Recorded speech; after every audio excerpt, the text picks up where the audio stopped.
ನಮಸ್ಕಾರ ಸ್ನೇಹಿತರೆ, ನಾವಿವತ್ತು ಶಿವಮೊಗ್ಗ ಜಿಲ್ಲೆ ಭದ್ರಾವತಿ ತಾಲೂಕು ಮಾವಿನಕೆರೆಯಲ್ಲಿದ್ದೀವಿ. ನಮ್ಮ ಜೊತೆ ರೈತರಿದ್ದಾರೆ, ಅವ್ರನ್ನ ಪರಿಚಯ ಮಾಡ್ಕೊಳ್ಳೋಣ. ಸರ್, ನಿಮ್ಮ ಹೆಸರು? ನಮ್ಮ ಹೆಸರು BS ಪ್ರಕಾಶ್ ಅಂತೇಳಿ. ಭದ್ರಾವತಿಯಲ್ಲಿದ್ದೀವಿ. ಮಾವಿನಕೆರೆಯಲ್ಲಿ ಜಮೀನಿದೆ, ಅಡಿಕೆ ತೆಂಗು ಎಲ್ಲ.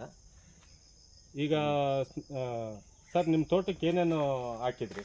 ಈಗ ರೈತ ಸಂಜೀವಿನಿ ಗೊಬ್ಬರ ಒಂದೊಂದು ಗಿಡಕ್ಕೆ 2 kg ಹಾಕಿದ್ದೀವಿ. ಸಾವಯವ ಗೊಬ್ಬರ. ಹಾಂ, ಎಷ್ಟು ತಿಂಗಳಾಯ್ತು ಸರ್ ಹಾಕಿ? ಈಗ ಒಂದು 3 ತಿಂಗಳಾಯ್ತು. 3 ತಿಂಗಳು. ಅದ್ರ ಹಿಂದೆ ಒಂದು ಸತಿ ವಿವೋ ಮಾರ್ಟ್ ಅಂತ ಲಿಕ್ವಿಡ್, ಡೆವಲಪರ್ ಅಂತ ಒಂದು, ಕಿಸಾನ್ ಕಿಂಗ್ ಅಂತ ಒಂದು, ಇನ್ನೊಂದು ಕಿಸಾನ್ ಗ್ರೋತ್ ಅಂತ ಹೇಳಿ ಇದನ್ನ ಲಿಕ್ವಿಡ್ನ ಡ್ರಮ್ಮಿಗೆ ಮಿಕ್ಸ್ ಮಾಡಿ 1 ಲೀಟ್ರ್ ಬುಡಕ್ಕೆ ಹಾಕಿದ್ದೀವಿ. ಈಗ ಎಲ್ಲ ಚೆನ್ನಾಗಿದೆ, ಹಸಿರುಗಿದೆ, ಒಂಬಾಳೆ ಎಲ್ಲ ಚೆನ್ನಾಗಿದ್ದಾವೆ. ಬದಲಾವಣೆ ಯಾವ ಥರ? ಈಗ ಬೇರೆಯವ್ರು ಬಂದರೆ ಅಂತ ಕೇಳ್ತಾರೆ, ಒಂದು 2-3 ಜನ ಬಂದು ತೋಟ ಭಾರಿ ಚೆನ್ನಾಗಿದೆ, ಏನೇನು ಹಾಕಿದ್ದೀರ ಅಂತ ಕೇಳ್ಕೊಂಡು ಹೋಗಿದ್ದಾರೆ.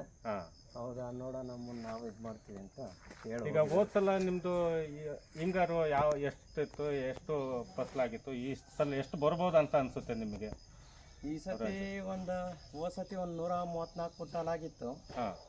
ಈ ಸತಿ 140 ಮೇಲೆ ಆಗ್ಬೋದು ಅಂತ ಅನ್ಕೊಂಡಿದೀವಿ. ಅಂದ್ರೆ 5 ರಿಂದ 6 ಕ್ವಿಂಟಲ್ ಜಾಸ್ತಿ ಆಗ್ಬೋದು ಅಂತ ಅನ್ಕೊಳ್ತಿದ್ದೀವಿ. ಹೋದ ಸತಿಗೆ ನಮ್ದು ಅದ್ರ ಹಿಂದಿನ ಸತಿ 120 ಆಗಿತ್ತು, ಆಮೇಲೆ 134 ಆಯ್ತು. ಈ ಸತಿ ಇನ್ನೂ 7-8 ಕ್ವಿಂಟಲ್ ಹತ್ತತ್ರ ಜಾಸ್ತಿ ಆಗ್ಬೋದು. ಹಿಂಗಾರುಗಳೆಲ್ಲ ಯಾವ ಥರ ಇದೆ ಸರ್? ಹಿಂಗಾರೆಲ್ಲ ಚೆನ್ನಾಗಿದ್ದಾವೆ, ಆದರೂ ಕೆಲವು ಯಾವ ಕಾರಣಕ್ಕೆ ಕೆಲವು ಸಣ್ಣ ಸೊಸಿ ಗಿಡದ್ದು ಹಿಂಗಾರೆಲ್ಲ ಒಣಗಿದಾವೆ. ಬಾಕಿ ಇರೋವೆಲ್ಲ ದೊಡ್ಡ ಗಿಡದಾವೆಲ್ಲ, ಹಳೆ ಗಿಡದಾವೆಲ್ಲ ಚೆನ್ನಾಗಿದ್ದಾವೆ. ಮತ್ತೆ ಭೂಮಿಯಲ್ಲಿ ನಿಮಗೆ ಯಾವ ಥರ ಬದಲಾವಣೆ ಏನು ಕಾಣಿಸ್ತಾ ಇದೆ? ಭೂಮಿಯಲ್ಲಿ ನೆಲದ ತುಂಬ ಎರೆಹುಳ, ಕುಪ್ಪಲು ಮಣ್ಣು ಬರುತ್ತಲ್ಲ, ಆ ಥರ ಆಗಿದೆ. ತೋರಿಸ್ತೀರಾ ಸರ್? ಆಗಿದೆ. ಈಗ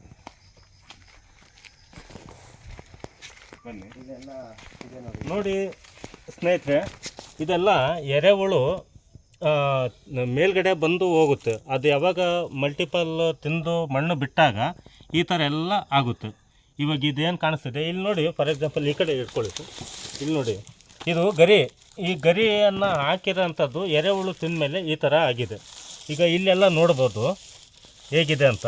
ನೋಡೋಣ, ಇದರಲ್ಲಿ ಸಾಧ್ಯವಾದರೆ ಎರೆಹುಳು ತೋರಿಸೋದಕ್ಕೆ ಪ್ರಯತ್ನ ಪಡ್ತೀನಿ.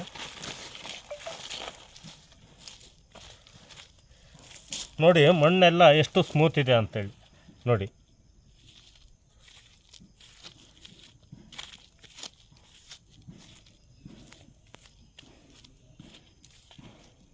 ನೋಡಿ, ನಂಬರ್ 1 ಜೈವಿಕ ಗೊಬ್ಬರ ಆಗಿದೆ ಇದೆಲ್ಲ.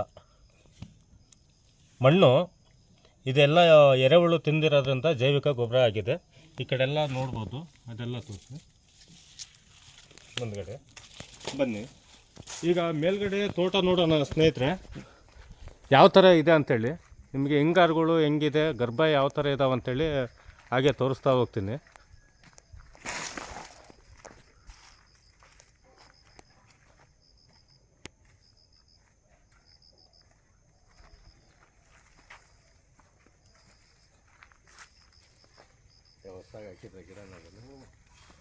ನೋಡಿ ಸ್ನೇಹಿತರೆ, ಈ ಗರ್ಭಗಳು ಇವಾಗಲೂ ಇದು ಮೇ ತಿಂಗಳಲ್ಲಿ ಇನ್ನೂ ಗರ್ಭಗಳು ಇದ್ದಾವೆ. ಪ್ಲಸ್ಸು ಹಿಂಗಾರುಗಳು 6-7 ತನಕನೂ ಕಾಣಿಸ್ತಾ ಇದೆ ಇವಾಗ ಪ್ರೆಸೆಂಟಲ್ಲಿ. ಈಗ ನಿಮ್ಗೆ ಏನು ಅನಿಸ್ತಿದೆ ಸರ್ ಮಾಡಾದ್ಮೇಲೆ? ನಿಮ್ಗೆ ಮಾಡಾದ್ಮೇಲೆಲ್ಲ ಚೆನ್ನಾಗಿದೆ. ನೋಡ್ಬೇಕು ಈ ಸತಿ ಇಳುವರಿ ಏನು ಇದಾಗುತ್ತೆ. ಈಗ ಅಕ್ಕಪಕ್ಕ ಬೇರೆ ಯಾರು ಬಂದು ನಿಮ್ಗೇನಾದ್ರು ಕೇಳಿದ್ರಾ? ಅದೇ ಅಕ್ಕಪಕ್ಕ ಕೇಳಿದ್ರು, ಮತ್ತು ನಮ್ಮ ಪಕ್ಕದವರು ಈ ವರ್ಷ ಈ ಸತಿ ತಗೊಂಡು ಹಾಕಿದ್ದಾರೆ. ಅದೇ ನೋಡ್ಬೇಕು ಈಗ ಅವ್ರದ್ದು ಇದಾದ್ಮೇಲೆ ಊರಿನಲ್ಲಿ 1-2-3 ಜನದ್ದು ಚೆನ್ನಾಗಾದ್ರೆ ಅವಾಗ ಎಲ್ಲರೂ ಇದಕ್ಕೆ ಬರ್ತಾರೆ.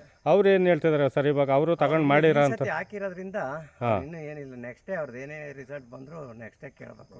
ಹೌದೌದು. ಈಗ ನಿಮಗೆಲ್ಲ ಸಂತೋಷ ಇದೆ? ಚೆನ್ನಾಗಿದೆ, ಆರೋಗ್ಯವಾಗಿ ತುಂಬ ಚೆನ್ನಾಗಿದ್ದಾವೆ. ಓಕೆ. ಈಗ 2ನೇ ವರ್ಷದ ಕೆಳಗೆ ನಮ್ಮದು 100 ಕ್ವಿಂಟಾಲ್ ಆಗಿತ್ತು. 100 ಕ್ವಿಂಟಾಲ್ ಆಯಿತು. ಅದ್ರ ಹಿಂದಿನ 3ನೇ ವರ್ಷದ ಕೆಳಗೆ, 2ನೇ ವರ್ಷದ ಕೆಳಗೆ 98 ಆಗಿತ್ತು. ಹೋದ ಸತಿ 134 ಕ್ವಿಂಟಾಲ್ ಆಗಿದೆ. ಅಂದರೆ ಇನ್ಕ್ರೀಸ್ ಆಗ್ತಾಯಿದೆ, ಚೆನ್ನಾಗಿ ಡೆವಲಪ್ ಆಗ್ತಾಯಿದೆ. Okay sir, okay, thank you sir.